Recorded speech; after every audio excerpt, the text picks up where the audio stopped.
Hello guys, welcome back to another vlog. और आज का व्लॉग हम सुबह सुबह ही स्टार्ट कर रहे हैं। तो मैंने पूजा कर ली है और अब हम स्टार्ट करेंगे अपने दिन को।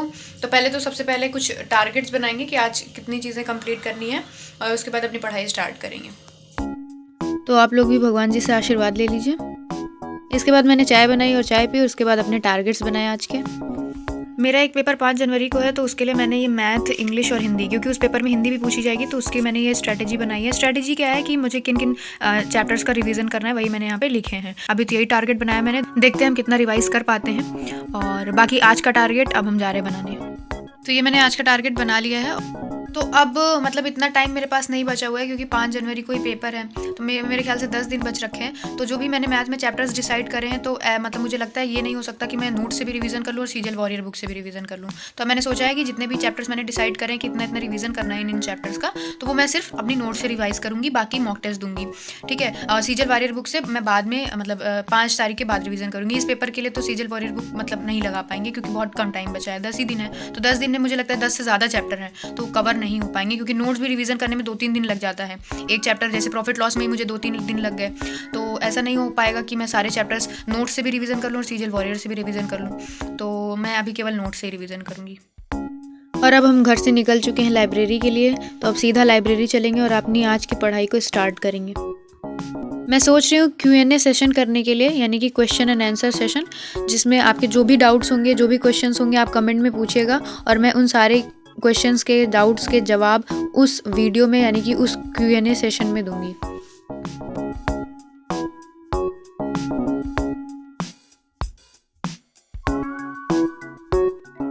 तो अब मैं पहुंच चुकी हूँ लाइब्रेरी में और अब जल्दी से अपनी सीट पर चलेंगे और उसके बाद फिर चलेंगे पानी भरने और उसके बाद फिर अपनी पढ़ाई को स्टार्ट करेंगे।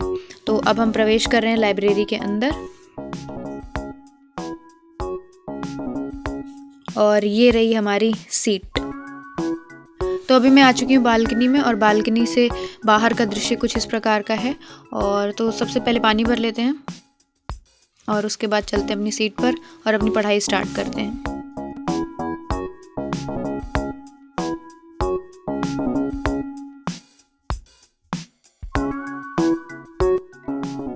तो अब हम शुरू करेंगे अपनी पढ़ाई और सबसे पहले मैं शुरुआत करूंगी इंग्लिश में वोकैब के साथ। और वोकैब में मैं पढ़ूंगी वन वर्ड सब्स्टिट्यूशन।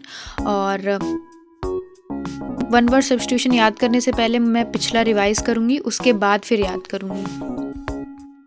तो अभी हम पिछला वन वर्ड सब्स्टिट्यूशन याद कर रहे हैं, जो मैंने पहले याद करके रखा है उसको रिवाइज कर रहे हैं और उसके बाद नए वर्ड्स याद करेंगे।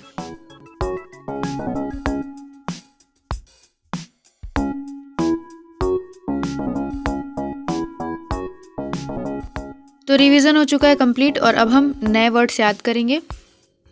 वन वर्ड सब्स्टिट्यूशन के द्वारा मतलब वोकैब भी कंप्लीट हो जाती है, क्योंकि यहाँ पे नए नए वर्ड्स मिलते हैं तो उनका मीनिंग पता चलता है, तो वोकैब तो मजबूत होती ही रहती है। और कौन सा वर्ड कहाँ पूछ ले, सिनोनिम में पूछ ले, एंटोनिम में पूछ ले, वन वर्ड में पूछ ले या ईडियम्स में। ईडियम्स तो खैर अलग होता है, बट सिनोनिम, एंटोनिम और वन वर्ड लगभग में एक हो जाता है। तो अगर आप वन वर्ड याद करते हो तो आपका सिनोनिम, एंटोनिम भी तैयार होता रहता है। क्योंकि कई बार क्या होता है कि ऑप्शन एलिमिनेशन के द्वारा हम जो है आंसर दे सकते हैं, तो जितने ज़्यादा वर्ड्स की मीनिंग पता होगी उतना ही अच्छा होगा, क्योंकि हम ऑप्शन एलिमिनेट करके सही आंसर तक पहुंच सकते हैं। तो वन वर्ड सब्स्टिट्यूशन में आज का टारगेट कंप्लीट हो चुका है। जितने भी वर्ड्स के नीचे ब्लैक कलर से अंडरलाइन है वो मैंने आज याद करे हैं और ये रही रफ शीट, इस पे मैंने लिख लिख करके याद करा है। तो वन वर्ड सब्स्टिट्यूशन कंप्लीट करने के बाद अब बारी आती है ईडियम्स की। तो ईडियम्स में भी वही सेम काम करेंगे। पहले जो मैंने ईडियम्स पहले पढ़ रखा है उनको रिवाइज करेंगे और उसके बाद हम नए ईडियम्स को याद करेंगे।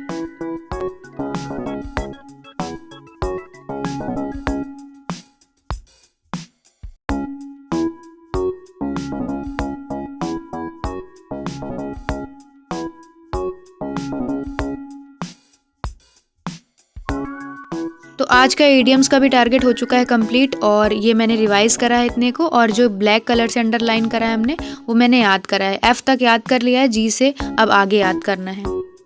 तो इसके बाद अब हम लगाएंगे प्रॉफिट एंड लॉस के क्वेश्चंस। तो मैंने 99 तक कर रखा है और 100 से आज स्टार्ट करना है। इसमें टोटल 143 क्वेश्चंस हैं, मतलब 143 क्वेश्चन है। देखते हैं आज कितने कर पाते हैं। वैसे मैंने सोचा तो है कि मैं पूरा कर लूँगी, लेकिन क्योंकि चैप्टर के लास्ट के क्वेश्चंस हैं तो मतलब टफ क्वेश्चंस हैं, तो उनको करने में थोड़ा ज़्यादा टाइम लगेगा, तो शायद मैं आज ना कर पाऊँ। देखते हैं क्या होता है। अगर आज कंप्लीट नहीं हो पाया तो फिर कल प्रॉफिट एंड लॉस का रिवीजन कंप्लीट कर लेंगे पूरा।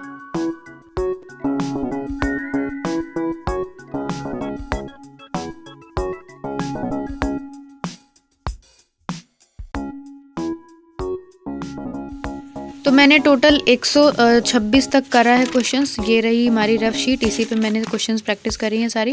तो 126 तक ही कर पाए हैं और आगे अब मतलब क्वेश्चंस करने का मन नहीं हो रहा है, तो अब हम मैथ बंद करेंगे। और अब हम आ चुके हैं बालकनी में पानी लेने के लिए, क्योंकि पानी ख़त्म हो चुका था।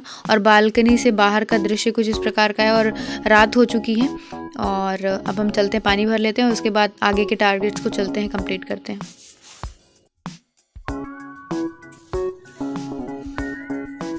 तो प्रॉफिट और लॉस का रिवीजन लगभग में हो चुका है और idioms and one word substitution भी हो चुका है।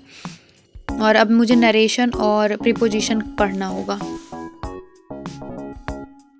तो अभी मैं नरेशन के क्वेश्चंस की प्रैक्टिस कर रही हूँ, क्योंकि थ्योरी कंप्लीट हो चुकी थी। तो अब मैं नरेशन के क्वेश्चंस की प्रैक्टिस कर रही हूँ।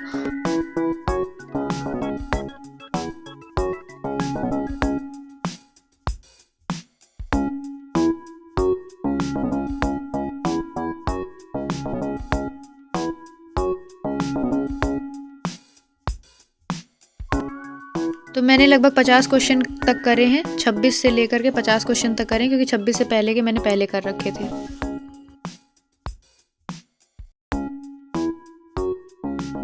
और अब हम पढ़ेंगे प्रीपोजिशन। प्रीपोजिशन में थ्योरी भी पढ़नी है और उसके बाद क्वेश्चंस की प्रैक्टिस करनी है।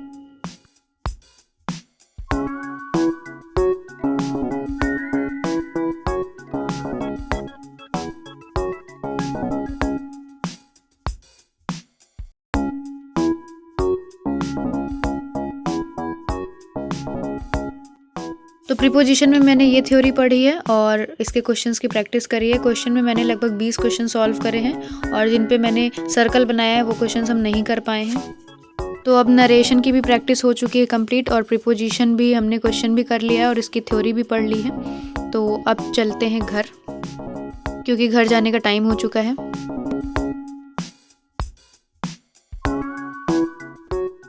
तो अब मैं लाइब्रेरी से निकल चुकी हूँ घर के लिए।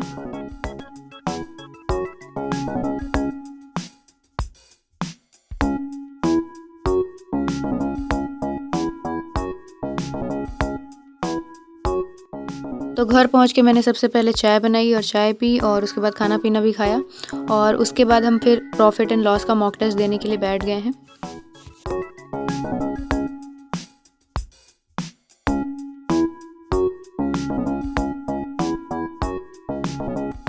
तो अभी हम प्रॉफिट एंड लॉस का चैप्टर वाइज मॉक टेस्ट दे रहे हैं, देखते हैं हम इसमें कितना स्कोर करते हैं।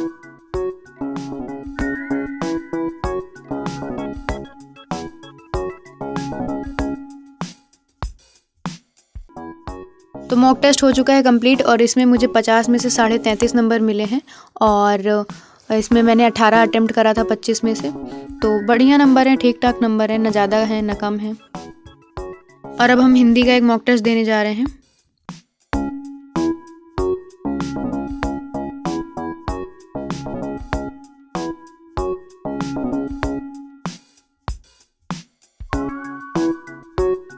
तो हिंदी का भी मॉक टेस्ट कंप्लीट हो चुका है और इसमें मेरा स्कोर है 10 में से 9 नंबर और मेरी रैंक 459 में से 11वीं रैंक है मेरी।